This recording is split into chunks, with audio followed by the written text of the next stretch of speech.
Hi there, Angel again here with Mystic Monarch. Another little daily meditation, something we can surrender to. If you're interested in being notified when these come up, go ahead and hit the subscribe and notification bell. Alright, we'll take those two.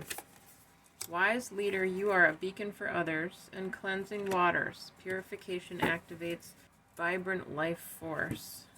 It's interesting to me that this is reversed here because it almost seems like they look like the same woman. It almost seems like she's looking down from this place of peace and beauty. You are a beacon for others. Maybe the thing that needs to be purified is, well, let's see what we need to surrender. Surrender your addictions. Surrender denial and surrender stress. I get this sense almost like in parenting or in a tight-knit friend group, you have, we're not going to call them a following, but you have people in your circle or your life that, like children, they follow their parents.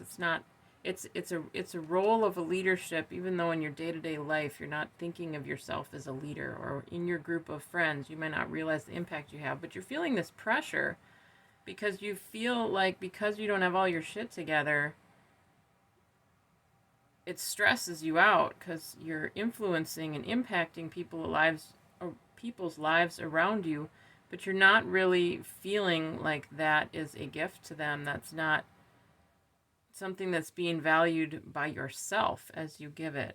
This says surrender your addictions. Whether you're addicted to substances, food, people, sex, or overworking, take action to begin to heal the addiction and replace it with healthier alternatives.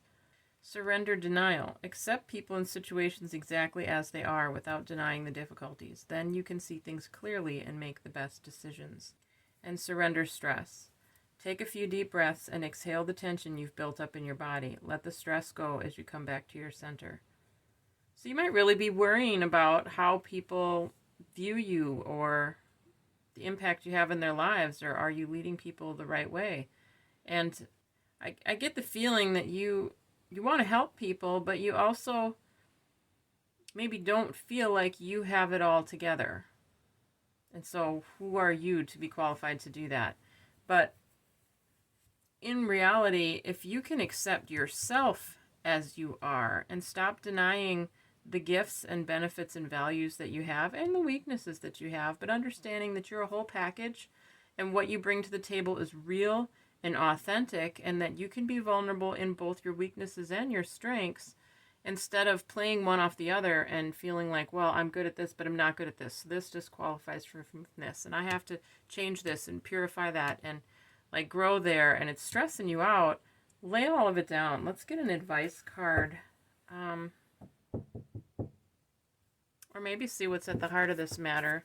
We'll try to keep this short. So, okay, radical self-love. We can only receive love to the extent we unconditionally love and live the truth in ourselves. So if you are harsh with yourself, by default, you're going to be harsh with others, even if you're maybe in more a codependent boat where you're kind of feeling like you give everyone else a break and you make allowances for their shortcomings and you're trying to be a safe place for people to heal.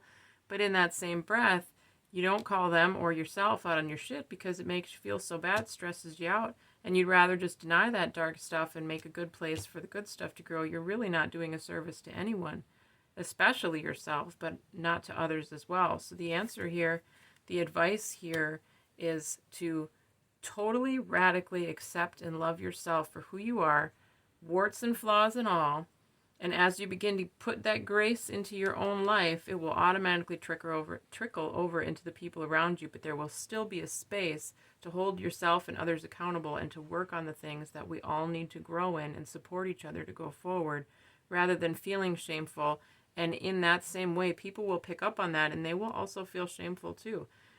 In contrast, you can not be ashamed, but just be in acceptance and realization of where you're truly at and where they're truly at, and make space for that as we grow together. So I hope that was helpful.